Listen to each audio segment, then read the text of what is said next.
Le Real Madrid s'est imposé 3 buts à 0 face à Leganés et on va débriefer ce match dans cette vidéo. Salut à tous les gars, c'est Azial. Aujourd'hui, on se retrouve pour une nouvelle vidéo, nouveau débrief, victoire du Real Madrid avec un bon Kylian Mbappé, mais dans un contexte que je trouve quand même très particulier. Et on va en parler dans cette vidéo. Voilà, bien évidemment, avant que la vidéo commence, avant qu'on rentre dans le vif du sujet du débrief, parce qu'il y a pas mal de choses à dire aujourd'hui, hein. Honnêtement, on a vu des choses très intéressantes du côté du Real Madrid.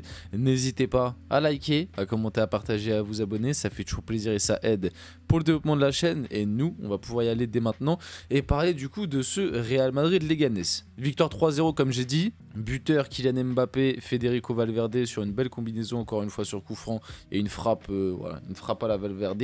Et pour finir, Bellingham qui vient clouer tout ça.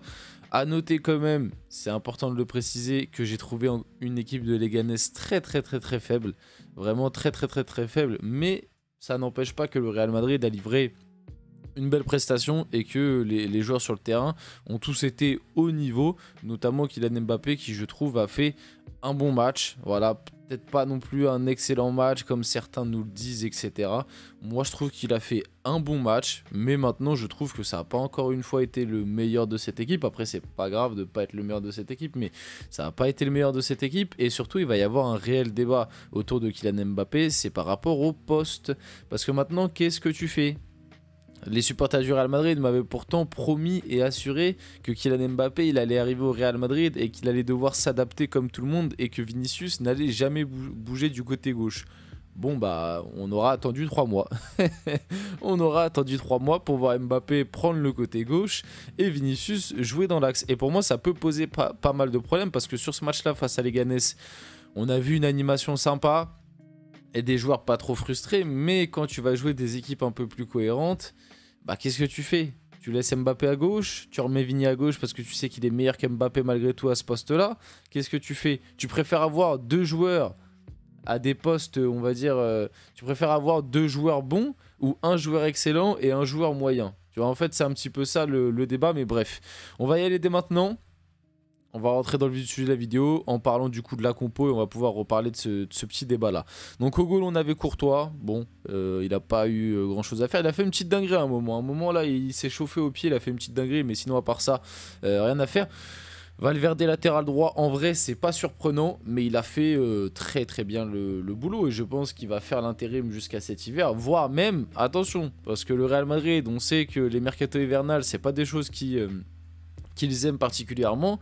Valverde là pour le moment il répond quand même présent. Le Real Madrid peut très bien se dire bon allez, enfin Florentino Pérez et Ancelotti peuvent très bien se dire bon allez vas-y, il va faire la saison latéral droit et puis Trent Alexander-Arnold il arrivera libre cet été, c'est parfait tu vois. Donc Valverde à faire des bons matchs comme ça latéral droit, je pense que tu vas rester à ce poste pour le reste de la saison. Il y a un moment aussi Lucas Vazquez qui reviendra de blessure bien évidemment, mais Valverde pour moi est plus fiable qu'un Lucas Vazquez dans ce rôle de latéral droit parce que défensivement il est quand même bien plus fiable je trouve. On avait Raúl Asensio, on avait Antonio Rudiger, Fran Garcia. Bon, défensivement, il n'y a pas grand chose à dire parce qu'ils n'ont pas eu grand chose à faire. Au milieu de terrain, on avait Camavinga, Ceballos, Bellingham. Alors, pas dans ce dispositif-là, je trouve. Moi, j'ai quand même plus l'impression que c'était un 4-2-3-1 aujourd'hui. J'ai plus eu l'impression d'un 4-2-3-1 avec Camavinga, Ceballos en double pivot, un Bellingham un cran plus haut. On avait Arda Güler côté droit, Arda Güler qui a été excellent. Honnêtement, moi, Arda Güler, j'ai kiffé. On avait du coup Mbappé à gauche et Vinicius en pointe. Alors, l'avantage du Mbappé à gauche, du Vinicius en pointe et du coup avec Bellingham derrière eux et Arda Güler même à droite, l'avantage de tout ça c'est que juste moi ce que ce match m'a fait remarquer c'est que déjà oui Mbappé a beaucoup plus de repères à gauche et du coup dans cette période compliquée qu'il traverse automatiquement il retrouve des petites aptitudes qu'on ne lui voyait plus parce que il a plus de repères, c'est son poste préférentiel et malgré tout comme moi je vous l'ai toujours dit il sera et il est meilleur à gauche qu'en numéro 9, il peut dépanner jouer numéro 9 dans certains contextes mais Mbappé ça reste un ailier gauche et on s'en est encore rendu compte lors de ce match. Mais Le truc pour moi surtout qui fait que le Real Madrid s'en est bien mieux sorti aujourd'hui que lors des précédents matchs, c'est tout simplement que Vinicius a bien plus de QI foot que Mbappé. Et pour moi ce match nous l'a encore montré parce que Vinicius qui a joué dans l'axe en tant que numéro 9, bah, il a fait un match de numéro 9 qui sait s'adapter à ses coéquipiers. Il n'a pas fait un match de pur 9 parce que c'en est pas un, mais quand fallait prendre la profondeur, il la prenait. Quand fallait libérer l'espace, il faisait le déplacement. Des fois, il venait participer au jeu. Des fois, il venait dézonner quand c'était nécessaire et quand ça ne l'était pas. Et tout ça, ça a provoqué tout simplement une équipe du Real Madrid qui aujourd'hui, offensivement, je peux le dire, c'est le premier match du Real Madrid où j'ai trouvé que ça se trouvait bien devant. Vous vous rappelez, depuis le début de saison, j'arrête pas de vous dire ouais, la relation Mbappé-Vinicius, j'ai l'impression que ça se trouve pas trop. Offensivement, il n'y a pas trop de combinaisons, il n'y a pas trop de jeu entre Bellingham, Vinicius, Mbappé, quand Rodrigo était là, tu vois. Je disais, il n'y avait pas trop de jeu entre eux, on avait du mal à voir vraiment le trio, le quatuor développer ensemble. Et en fait, le constat que j'en fais de tout ça et que j'avais peut-être un peu plus de mal à faire avant, c'est tout simplement que c'est Mbappé en fait qui foutait la merde dans ce développement offensif, dans ce rôle de numéro 9 parce que il faisait pas forcément les bons déplacements, il faisait pas forcément les passes aux bons endroits, peut-être les appels quand il fallait pour libérer l'espace, etc. Et c'est pour ça que le jeu offensif du Real Madrid était aussi pauvre depuis le début de l'année. Et là, avec un Vinicius axial qui du coup fait le relais avec Bellingham, avec Arda Güler, avec Mbappé, et d'un coup, bizarrement, le jeu du Real Madrid se transforme. Pour moi, Vinicius a été très bon, encore une fois. Mais tu vois, on en revient aussi au problème des stats. Mbappé a marqué sur une offrande justement de Vinicius qu'on verra juste après. Et qui est homme du match à la fin? Mbappé.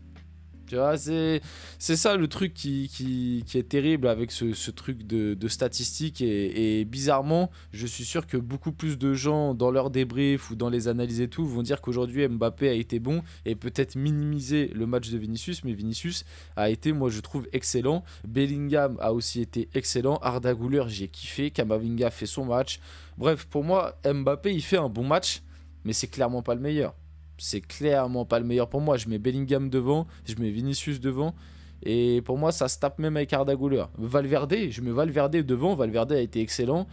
Camavinga aussi était bon. Ceballos pas mal, un peu plus un rôle de l'ombre.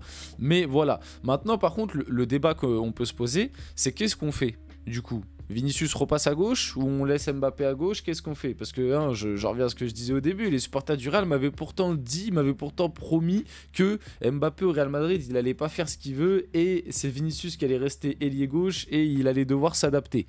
Bon il a fallu 2-3 mois, hein. Il a fallu 3-4 mois pour que ça y est, Mbappé il reprenne son côté gauche, Vinicius allez vas-y va en pointe et laisse-moi mon côté gauche parce que c'est là où j'ai envie de jouer, parce que même si en fin de match il vient nous dire en conférence de presse non moi je joue là où le coach me dit, bon hein, on s'en rappelle des infos qui étaient sorties il n'y a pas si longtemps que ça, comme quoi Mbappé était frustré de jouer en numéro 9 et qu'il voulait rejouer ailier gauche. Bizarrement 2 semaines après il rejoue ailier gauche, hein.